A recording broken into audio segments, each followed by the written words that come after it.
up, YouTube? How are you? Welcome to another episode or video. I've been getting a lot of questions lately in regards to the few modifications that I've done to Havoc, and I've been able to answer a few of them, but I thought I'd probably, since I've got so many questions coming my way, I thought I'd probably just, the simplest way is to make a video about them and talk to or show you guys about the modifications I've done to Havoc. So without any further ado, let's get this video rolling. Okay, so I'm gonna talk about the first mod that I've done to Havoc to the latest one that I've done. So the first modification that I've done to her was to add these hand guards. Now I own a KTM D200 for this version. This is a 2016 model. So for this model, you don't get these hand guards. I had to buy them separately and get them installed. The reason why I got them is because mainly if I was to have a small fall, I don't want my brake levers or my clutch lever getting damaged. And the second reason was usually when I tour on Havoc, usually on the highways, if I get stuck behind trucks or fast moving cars, these guys throw a lot of stones, small stones that could hurt like a lot. So that would probably be another reason why I've added these handguards. And to be quite honest, they've come pretty handy. I mean, I've had this one fall. It wasn't an accident, but my bike tipped over. If you noticed, this portion is a little bent, but then this portion took most of the damage. Surprisingly, the handguards didn't crack, even though they're made of plastic. They're pretty strong. And this road used to be quite peaceful. Now it's pathetic. Alright. The next mod that I got done to my bike was and I'm sorry. So if you're looking to add these handguards, you can get them off any KTM service center. They costed me I think, oh my god, go already.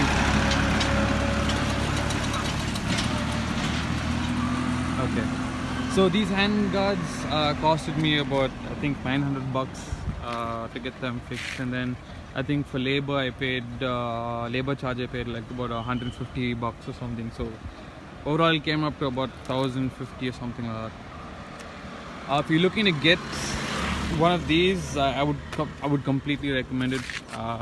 They might look dainty or cheap, but they're pretty tough. Yeah. So the second mod that I got done to my bike was my windshield.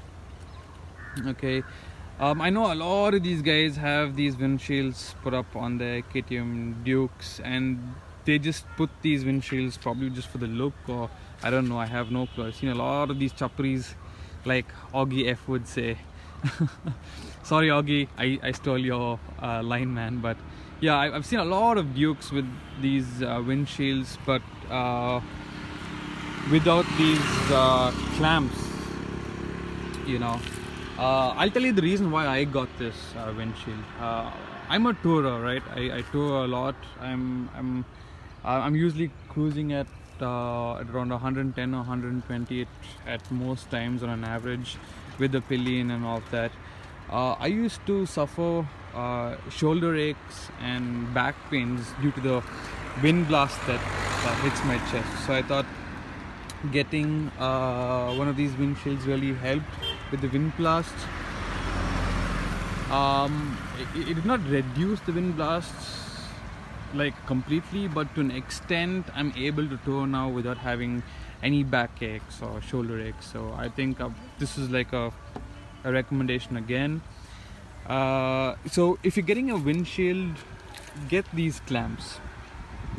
Don't get just the windshield just for the look, because if you were to get this windshield without these clamps, and if you're about cruising, if you're cruising at 110 or 120, this windshield starts to wobble, right? And when it starts to wobble, it's not really helping the aerodynamics, right? So it's not really pushing the wind blast away from you, and it's quite dangerous. If the windshield wobbles, there's a high chance that you can get into a tank slapper.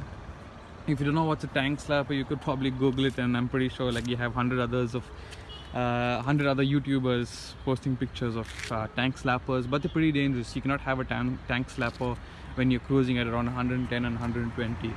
So if you're getting one of these, make sure that you get the clamps along with it so that it makes sense. So it's quite solid. You can't really get into a tank slapper. Okay, hold on.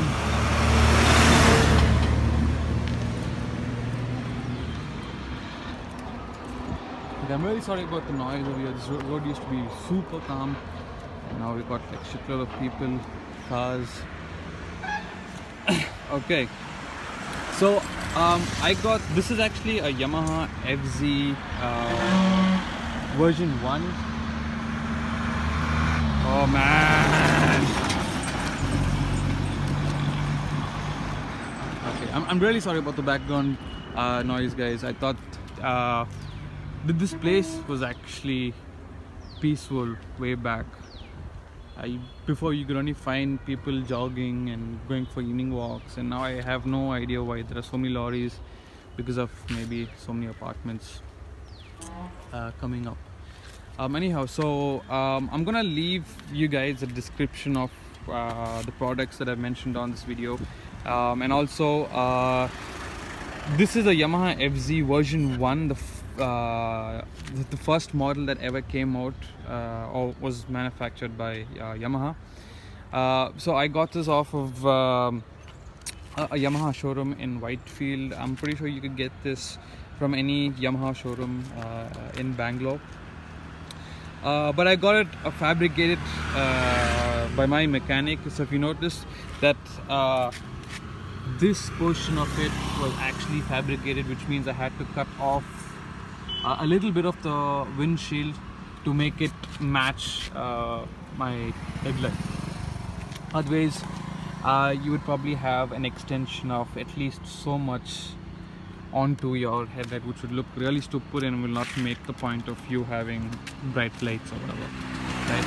So I got this fabricated by a mechanic that I know. So he got this fabricated, chopped, and also had these clamps installed. So these clamps go into the sockets provided by Yamaha, and then this goes on to my handle guards or my hand guards clamp. So it makes it really convenient. You don't really have to drill holes anywhere else or attach these clamps. They go right onto your handlebar clamps, so your handguard clamps, sorry.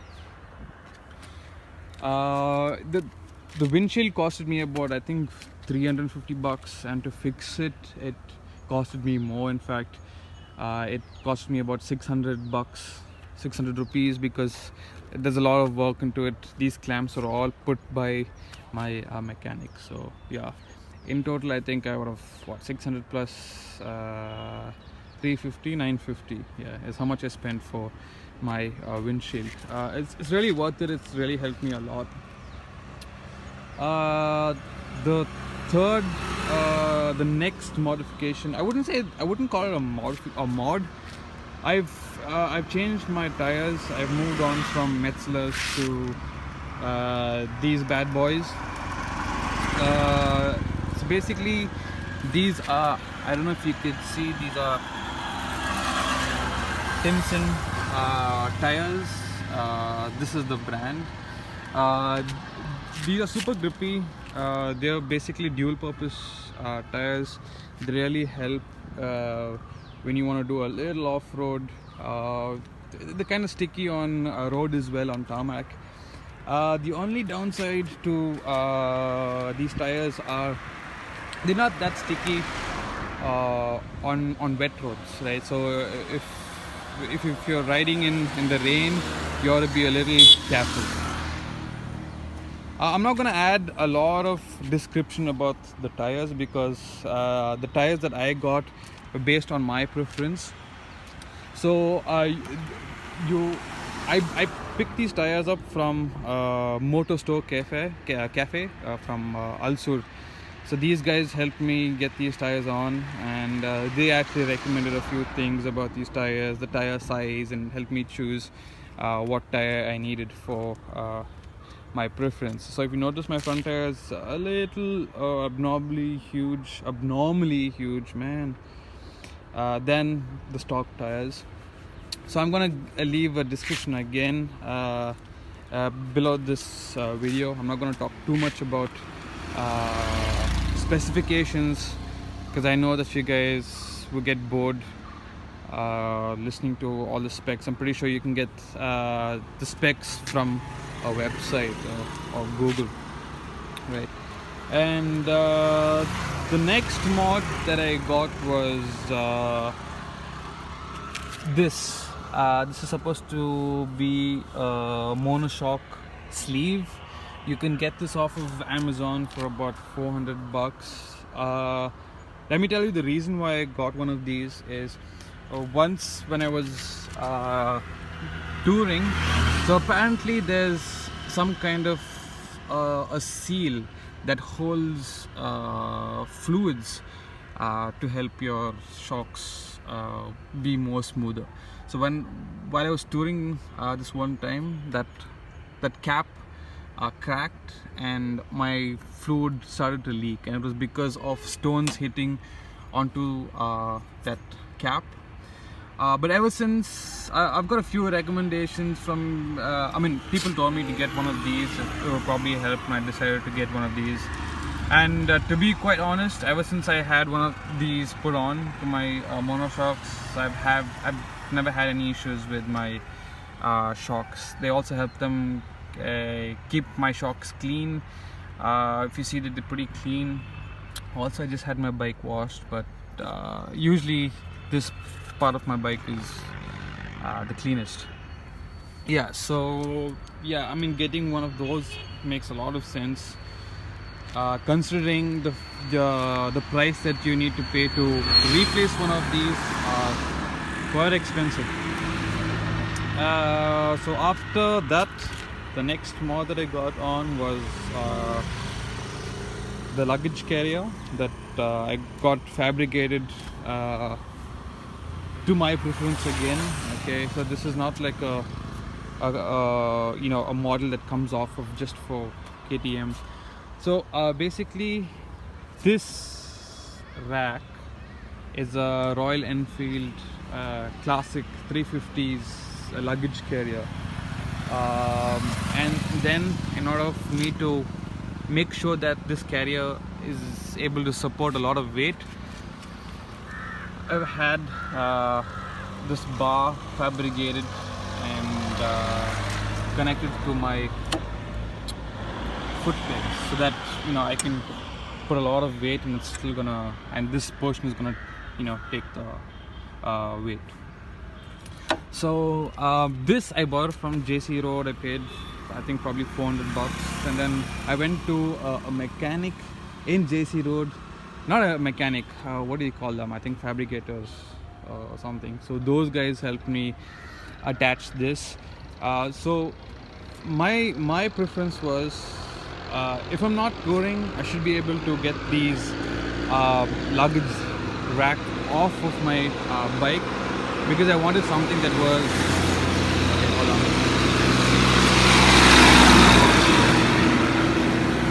So I wanted something that I could remove if I don't need it, right? So I'm gonna show you guys how this was installed.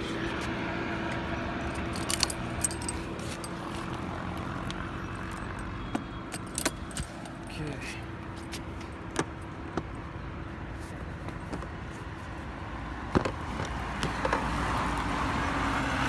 I hope you guys are able to see. I hope the video is clear. It's about 6 in the evening. It's quite impossible for me to do videos during the day. Bangalore's becoming so hot, man. And if I was to do any videos during the day, I would probably have to do it with a beer in my hand. Okay, so this is what these guys did. So this piece is separate. So this was custom made by these guys in JC Road. That goes on to these nuts that were already there on my bike, and then these clamps would support. Okay, I think this is a better picture. So you got this clamp made, and then the luggage rack was mounted on or bolted onto this, and then also this is not welded to the rack. In fact, it's welded to another piece that goes on to this loop.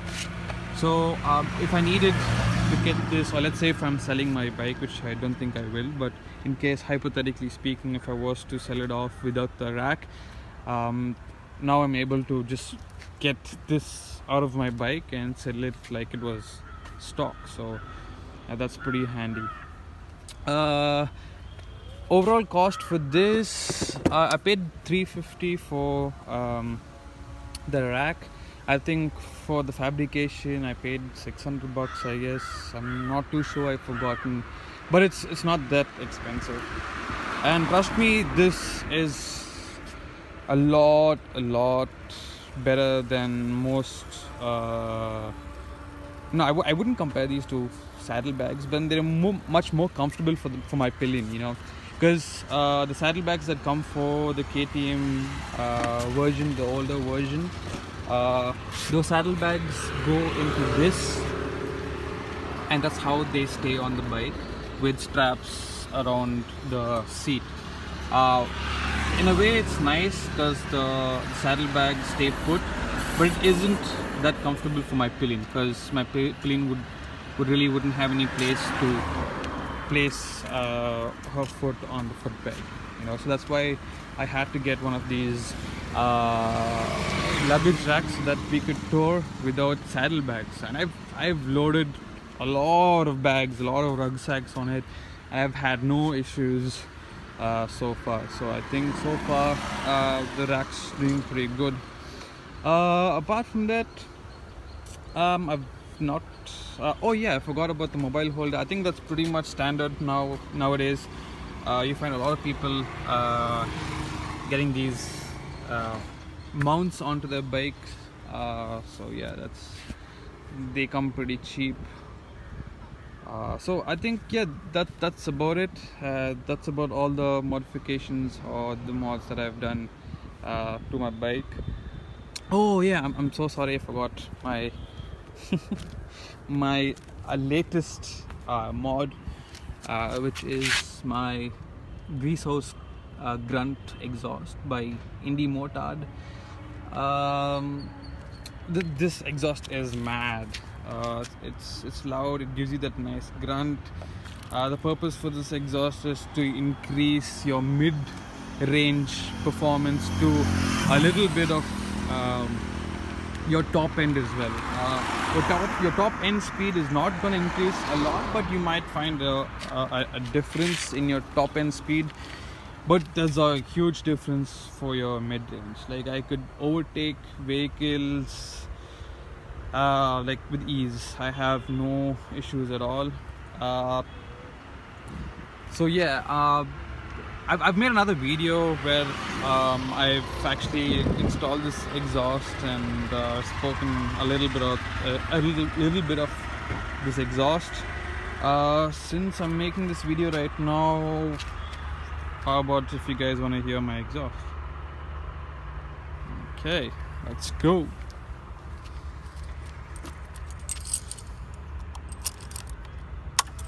Oh, and another thing that I want to tell you guys is, I'm pretty sure you've seen a lot of videos where people put on slip-ons, slip-on exhaust, and you might have seen a lot of brands like SC Project and Austin Racing and Leo Vents exhausts and a bunch of other M4 exhausts, and you can go on and on.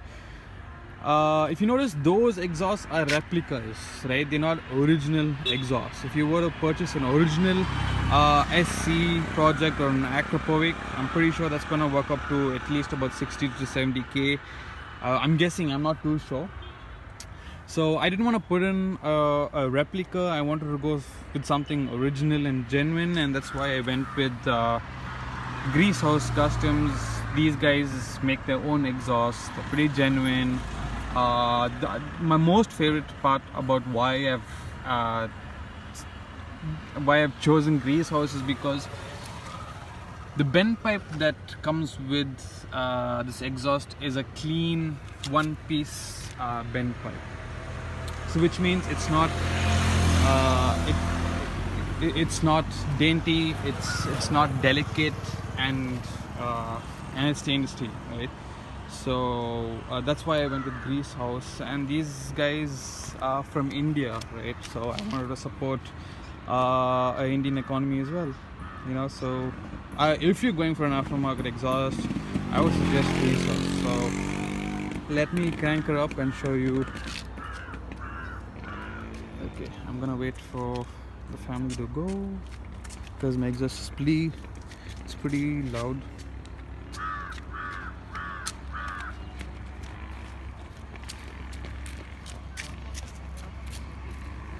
Okay, I think the kid is gone because I don't want this to blast my ears. Okay, so let's go.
Okay, so that's about it for this episode.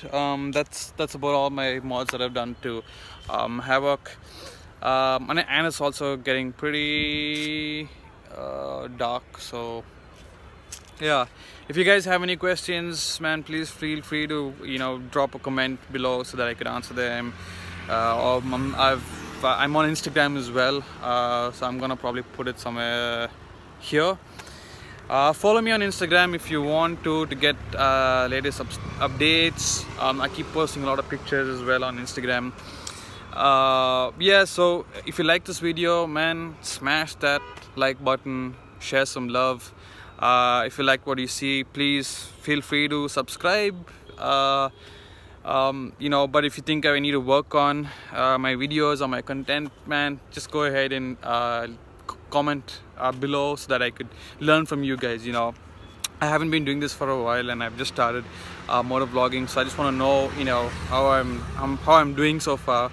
But I hope this video helps, because I know when I wanted to get such modifications to my bike, I used to go onto YouTube and search for modifications like these. So I hope this helps, and until next time, ride safe and wear protection.